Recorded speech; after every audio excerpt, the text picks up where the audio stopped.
Welcome to news 21 TV. ముందుగా bulletin లో headlines చూద్దాం.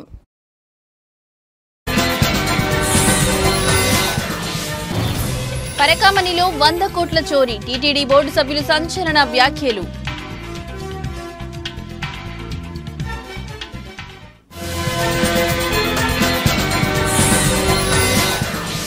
మచిలీపట్నంలో ఉద్రిక్త వాతావరణం, పేర్ని నానితో సహా పలువురిపై కేసు నమోదు.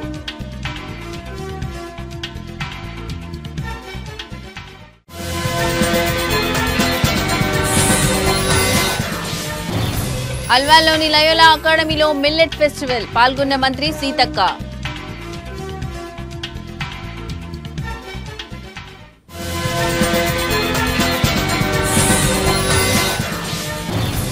బంగాళాఖాతంలో మరో అల్పపీడనం, ఏపీకి భారీ వర్ష సూచన.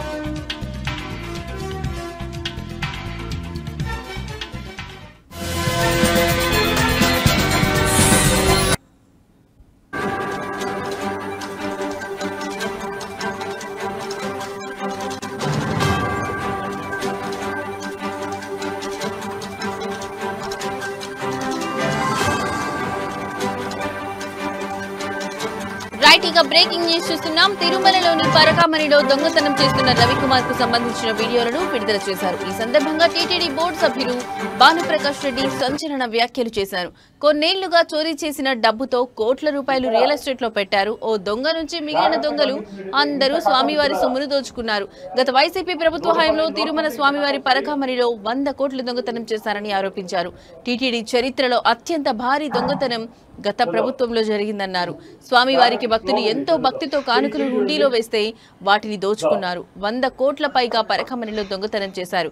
ఈ కేసును హైకోర్టు సిఐడికి అప్పగించింది. వచ్చే నెల రోజుల్లో సీల్డ్ కవర్ లో విచారణ జరిపి నివేదిక ఇవ్వాలని ఆదేశించింది.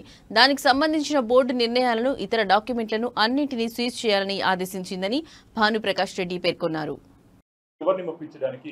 అసలు లోక్ అదాలత్లో కాంప్రమైజ్ అయ్యే కేసే కాదు ఇది. లోక్ అదాలత్లో కాంప్రమైజ్ అయ్యే కేసే కాదు ఇది.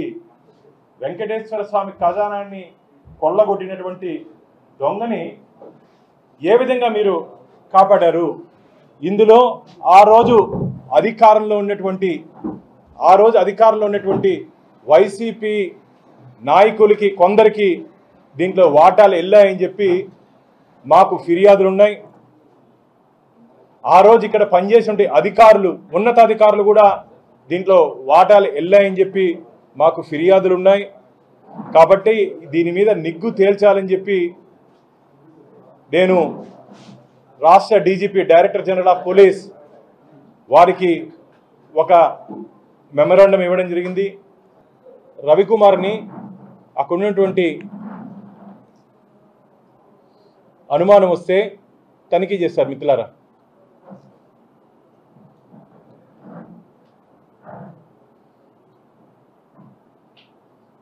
ఇంకో బాధాకరం విషయం తెలుసా?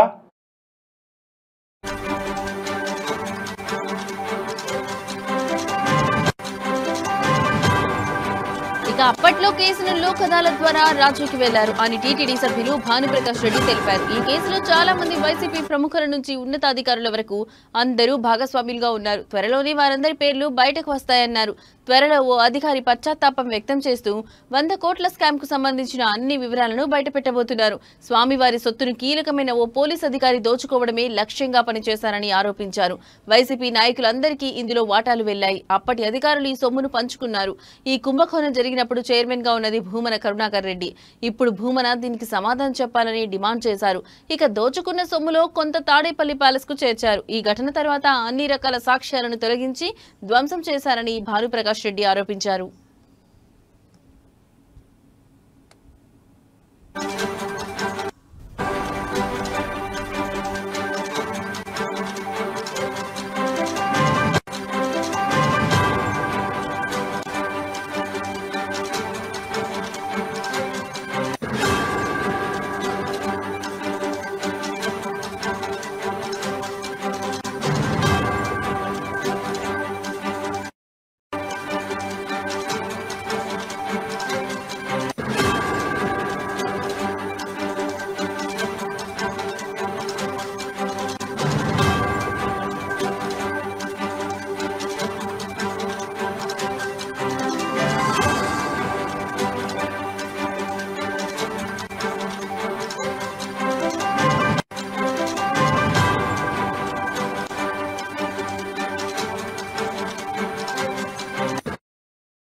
రైట్ ఇక బ్రేకింగ్ న్యూస్ చూస్తున్నాం. కృష్ణా జిల్లా మచిలీపట్నంలో ఉద్రిక్త వాతావరణం నెలకొంది. వైఎస్ఆర్ కాంగ్రెస్ పార్టీ తలపెట్టిన చలో గవర్నమెంట్ మెడికల్ కాలేజ్ ర్యాలీకి పోలీసులు అనుమతి నిరాకరించినా పార్టీ శ్రేణులు ముందుకు సాగడంతో ఈ పరిస్థితి తలెత్తింది.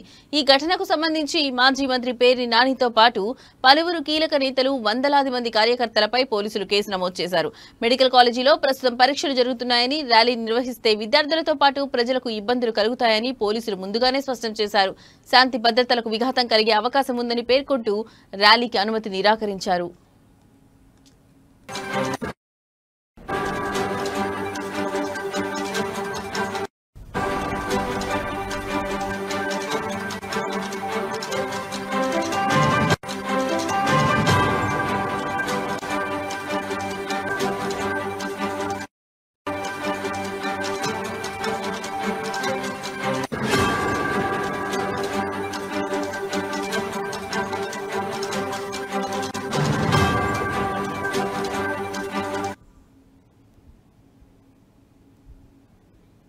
అయినప్పటికీ పోలీసుల ఆదేశాలను పక్కన పెట్టి మాజీ మంత్రి పేర్ని నాని నేతృత్వంలో వైకాపా నాయకులు, కార్యకర్తలు భారీ ర్యాలీ నిర్వహించారు. పోలీసుల ఆదేశాలను ఉల్లంఘించి ర్యాలీ నిర్వహించడమే కాకుండా విధుల్లో ఉన్న పోలీస్ సిబ్బందిని అడ్డుకుని వారి పట్ల దురుసుగా ప్రవర్తించారని ఎఫ్ఐఆర్లో పేర్కొన్నట్లు సమాచారం. ఈ కేసులో పేర్ని నాని, పేర్ని కిట్టు, సింహాద్రి, రమేష్ బాబు, కైలే అనిల్ కుమార్, ఉప్పల్ రాము, దేవాబత్తుల చక్రవర్తి, దేవినేని అవినాష్తో పాటు మొత్తం 400 మందిని నిందితులుగా చేర్చారు.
ఇప్పటికే వర్షాలతో అతలాకుతలం అవుతున్న తెలుగు రాష్ట్రాలకు భారత వాతావరణ విభాగం మరోసారి హెచ్చరికలు జారీ చేసింది. ప్రస్తుతం ద్రోణి ప్రభావంతో రాష్ట్రంలోని పలు జిల్లాల్లో భారీ వర్షాలు కురుస్తుండగా బంగాళాఖాతంలో మరో అల్పపీడనం ఏర్పడనుందని ఐఎండీ హెచ్చరించింది.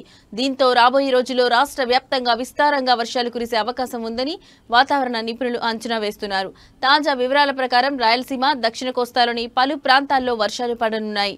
ముఖ్యంగా కర్నూలు, నంద్యాల, అనంతపురం, శ్రీ సత్యసాయి, వైఎస్ఆర్ కడప, అన్నమయ్య, చిత్తూరు, తిరుపతి జిల్లాల్లో పిడుగులతో కూడిన కుండపోత వర్షాలు కురిసే అవకాశం ఉందని అధికారులు హెచ్చరించారు.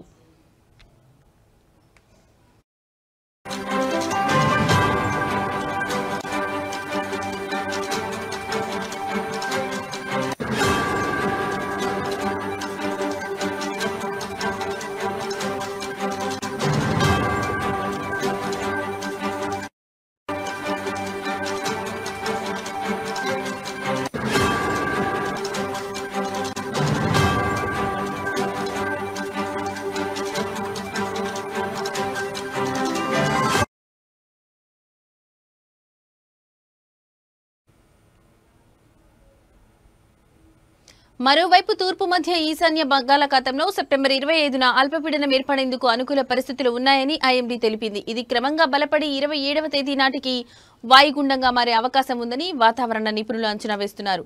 దీంతో సెప్టెంబర్ 23 నుంచి అక్టోబర్ 2 వరకు ఉత్తర కోస్తా జిల్లాలో మేడ్చల్ జిల్లా అల్వాల్లోని లోయలా అకాడమీలో ఏర్పాటు చేసిన మిల్లెట్ ఫెస్టివల్లో రాష్ట్ర మంత్రి సీతక్క మరియు మల్కాజ్గిరి ఎమ్మెల్యే మర్రి ఈ ఫెస్టివల్ ను ప్రారంభించిన అనంతరం వారు విద్యార్థులు ఏర్పాటు చేసిన చిరుధాన్యాల వంటకాల స్టాళ్లను సందర్శించారు. ఈ సందర్భంగా మంత్రి సీతక్క మాట్లాడుతూ విద్యార్థుల్లో చిరుధాన్యాలపై అవగాహన పెంచేందుకు ఇలాంటి ఫెస్టివల్స్ ఎంతగానో ఉపయోగపడతాయని అన్నారు. కరోనా లాంటి క్లిష్ట పరిస్థితుల్లో కూడా గ్రామీణ ప్రాంతాల్లో చిరుధాన్యాలు తినేవారికి పెద్దగా ఇబ్బందులు రాలేదని గుర్తు చేశారు. ప్రకృతి నుంచి వచ్చే ఆహార పదార్థాలపై శ్రద్ధ పెడితే ఆరోగ్యం, ఆయుష్ పెరుగుతాయని ఆమె తెలిపారు. నాకు ఇప్పుడు అర్థమవుతుంది ఏంటిది, పసుపు ఆ రోజు ఇస్తే మాకు జ్వరం తగ్గేది. అంటే మనము గ్రామీణ ప్రాంతం వాళ్ళు మనం అంటాం వాళ్ళకి ఏం తెలియదని, కానీ పసుపులో యాంటీబయాటిక్ అనేది అవునా కాదు అంటే తాగడం మూలంగా మాకు జ్వరాలు లేవు. అదేవిధంగా మార్కెట్తో సౌకర్యం లేదు, మార్కెట్తో అనుసంధానం లేదు మనకు ఆ రోజులలో. సేమ్ టైంలో రోడ్ వ్యవస్థ ఉండదు, ఏముండదు. సో బయట సొసైటీలో మాకు రిలేషన్స్ తక్కువ. కాబట్టి సొంత జ్ఞానంతో సొంత వైద్యం కూడా అలాంటి వాటిని కూడా ఏర్లు లేదా రకరకాల నీళ్లు వాటితో కూడా సమాజం బతికింది. అట్లా ఇవాళ మీరు చూస్తే నేను కరోనా టైంలో మీ అందరికి ఎక్కువ పరిచయం కరోనాలో బాగా. రావణాసురుడి బొమ్మ దహనం దళితుల మనోభావాలను దెబ్బతీస్తుందని పేర్కొంటూ ఈ కార్యక్రమాన్ని అడ్డుకుంటామని బెల్లంపల్లిలో ఈ రోజు పట్టణంలోని ఎస్సీ కమ్యూనిటీ హాల్లో జరిగిన సమావేశంలో పలు దళిత సంఘాల నాయకులు ఈ మేరకు తమ అభిప్రాయాలను వెల్లడించారు. సమావేశంలో పాల్గొన్న అన్ని దళిత కుల సంఘాల సభ్యులు రావణాసురుడి విగ్రహాన్ని కాల్చడాన్ని తీవ్రంగా వ్యతిరేకించారు. దళితుల మనోభావాలను దెబ్బతీసే విధంగా ఈ కార్యక్రమం ఉందని వారు ఆందోళన వ్యక్తం చేశారు. బొమ్మలు కాల్చి ఆనందం పొందే విష సంస్కృతిని విడనాడాలని వారు పిలుపునిచ్చారు. ఇంకా కొంచెం ముందు పోయినట్టయితే ఖచ్చితంగా ఆపుతాం. ఎందుకు చెప్తున్నామంటే 2016లో కూడా ఇక్కడే స్టేట్మెంట్ ఇచ్చి ఆపినాం. 16 నుంచి 20 వరకు కూడా 20 వరకు కూడా మనం ఆపిన చరిత్ర ఇలా దళిత సంఘాలకు ఉందని చెప్పేసి గొప్పగా తెలియజేస్తా ఉన్నాం. అలాగే మన ఐక్యతే మన బలం అని చెప్పేసి ఇలా మనం అందరం కూడా కలిసికట్టుగా పోయినట్టయితే ఇలా రావణ దహనం కావచ్చు, రేపు దళితులపైన జరిగే దాడులను కూడా ఇవాళ మనం ముక్త ఖండంతో ఇవాళ వాటిని అన్ని కూడా నిర్మూలించవచ్చు అని చెప్పేసి తెలియజేస్తూ, అలాగే అన్నగారు చెప్పినట్టు దళిత సంఘాల ఆధ్వర్యంలో రావణ దహనాన్ని ఖచ్చితంగా ఆపే తీరుతాం. దీనికి ఎన్ని కుట్రలు ఎన్ని శక్తులు ఎదురైనా ఖచ్చితంగా రావణ దహనం ఆపాల్సిందే. ఇలా దళిత సంఘాల నుంచి ఇదే వేదిక ద్వారా మేము పిలుపునిస్తున్నాం. ఖచ్చితంగా నంద్యాలలో డాక్యుమెంట్ రైటర్ల నిరసన 3వ రోజుకు చేరుకుంది. ప్రభుత్వం ఇటీవల అమలు చేసిన 2.0 విధానం మరియు ఓటీపీ విధానంను వెంటనే రద్దు చేయాలని డిమాండ్ చేస్తూ చేశారు. ఈ సందర్భంగా డాక్యుమెంట్ రైటర్ల జిల్లా అధ్యక్షుడు ఫరూక్ మాట్లాడుతూ ఓటీపీ విధానం వల్ల ప్రజలు మరియు డాక్యుమెంట్ రైటర్లు తీవ్ర ఇబ్బందులు ఎదుర్కొంటున్నారని తెలిపారు. సాంకేతిక సమస్యల కారణంగా రిజిస్ట్రేషన్ ప్రక్రియ ఆలస్యమవుతుందని, ఇది వినియోగదారు ప్రభుత్వం తమ డిమాండ్లను పట్టించుకోకపోతే నిరసనలను మరింత తీవ్ర స్థాయికి తీసుకుపోతామని ఆయన హెచ్చరించారు. దస్తావేజ్ లేఖర్ల సంఘం యొక్క ప్రెసిడెంట్ని రాష్ట్ర ప్రభుత్వం రిజిస్ట్రేషన్ ప్రక్రియలో చేపడుతున్నటువంటి 2.0 విధానంలో ప్రస్తుతం కొత్తగా ఓటీపీ విధానాన్ని పెట్టడం జరిగింది. ఈ ఓటీపీ విధానం వల్ల ప్రజలు అనేక సమస్యలకు ఇబ్బందులకు గురవుతున్నారు. ఒకవైపుగా కేంద్ర రాష్ట్ర ప్రభుత్వాలు మీ ఓటీపీని షేర్ చేసుకోవద్దు ఎవరితో అంటూనే మళ్ళీ రిజిస్ట్రేషన్ విధానానికి ఓటీపీ కావాలి అనడము ఇది చాలా హేయంగా ఉంది. ఈ పరిస్థితిని మార్చాలి. ఎందుకంటే ఓటీపీ అనేది సామాన్య ప్రజలకు అర్థం కాదు. ఉదాహరణకు సామాన్య ప్రజలకు అసలు కొందరికి మొబైల్ కూడా ఉండదు. అలాంటప్పుడు ఓటీపీ విధానం పెట్టినప్పుడు అతను ప్రత్యేకంగా మొబైల్ కొని దానికి సిమ్ తీసుకొని దాన్ని మొబైల్తో లింకప్ చేసి ఇవన్నీ చేయాల్సిన అవసరం ఉంటుంది. దానికి తోడు చాలామంది ఓటీపీ చెప్పడానికి భయపడుతున్నారు. బాగా చదువుకున్నవారు సైతం. ఉదాహరణకు ఏదైనా రిజిస్ట్రేషన్ కోసము అమ్మిన వాళ్ళు కొన్న వాళ్లకు సంబంధించిన పీడీఈ అంటే పబ్లిక్ డాటా ఎంట్రీ తయారు చేసేటప్పుడు ఒక వ్యక్తి అమ్మిన వ్యక్తి కానీ కొన్న వ్యక్తి కానీ ఆ చోట ఉండకపోవచ్చు. అప్పుడు అతనికి ఫోన్ చేసి నీకు ఓటీపీ వస్తుందన్నా, నీకు స్లాట్ బుక్ చేస్తున్నాము, నువ్వు ఓటీపీ చెప్పమంటే ఏం ఓటీపీ చెప్తావా బాబు, ఓటీపీ చెప్పొద్దుంటున్నా, మళ్ళీ ఓటీపీ అంటే చెప్తావు, మా భార్య ఒప్పుకోవడం లేదు, మా భార్య చెప్పడం లేదని చెప్పి చాలా ఉదాహరణలు జరిగినట్టున్నాయి. అది కాక ఈ ఓటీపీ విధానం మెదక్ జిల్లాలోని సంక్షేమ ఆశ్రమ పాఠశాలలు, వసతి గృహాలు, రెసిడెన్షియల్ పాఠశాలల్లో మౌలిక సదుపాయాలను మెరుగుపరచడానికి పటిష్టమైన చర్యలు తీసుకుంటున్నట్లు జిల్లా కలెక్టర్ రాహుల్ కలెక్టర్ చేగుంట మండలంలోని ఎస్వీబీసీ సంక్షేమ వసతి గృహాలను తనిఖీ చేశారు. విద్యార్థులకు కల్పించిన సౌకర్యాలు, విద్యా సామర్థ్యాలు అందిస్తున్న మెను, నాణ్యత వంటి అంశాలను ఆయన క్షుణ్ణంగా పరిశీలించారు. ఈ సందర్భంగా కలెక్టర్ మాట్లాడుతూ ఇంజనీరింగ్ అధికారులు రూపొందించిన నివేదికల ఆధారంగానే మరమ్మతులు, ఇతర సౌకర్యాలను మెరుగుపరచడానికి చర్యలు తీసుకుంటున్నామని చెప్పారు. అన్ని సంక్షేమ వసతి గృహాల వార్డెన్లు, ఆశ్రమ పాఠశాలల ప్రిన్సిపల్లు మరియు గురుకులాల ఆర్సీఓలతో త్వరలో ఒక సమావేశం నిర్వహిస్తామని, ఆ సమావేశంలో సంపూర్ణ నివేదికను తయారు చేసి ప్రభుత్వానికి సమర్పిస్తామని కలెక్టర్ వివరించారు.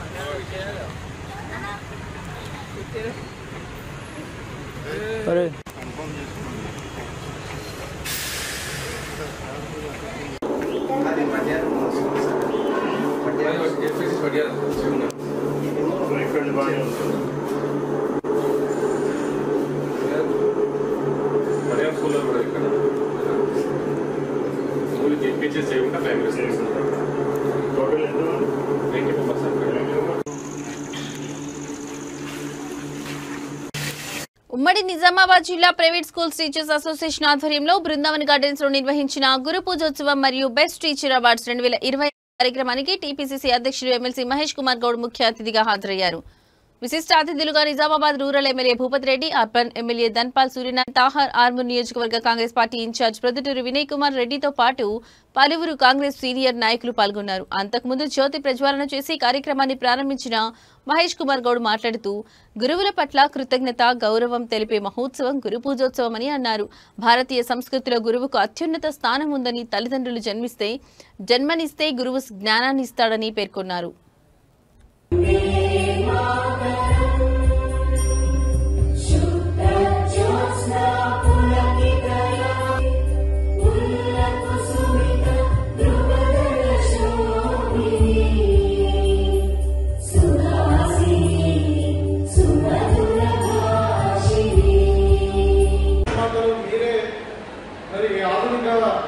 భావి భారత పౌరులను తయారు చేసినటువంటి బాధ్యత కూడా మీ మీదే ఉంది. కాబట్టి ఇప్పుడు చాలా రకాలైనటువంటి దానాలు ఉంటాయి. కొందరు గోదానం చేస్తారు, కొందరు భూదానం చేస్తారు. మానవత్వానికి నిదర్శనంగా నిలుస్తూ ఉండాలి.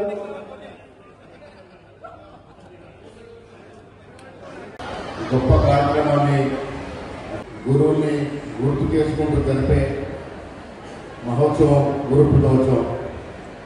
రాధాకృష్ణ గారు భారతదేశ రాష్ట్రపతి కాకుండా ఇవి ఇప్పటివరకు నా బులెటిన్ అప్డేట్స్. నమస్తే.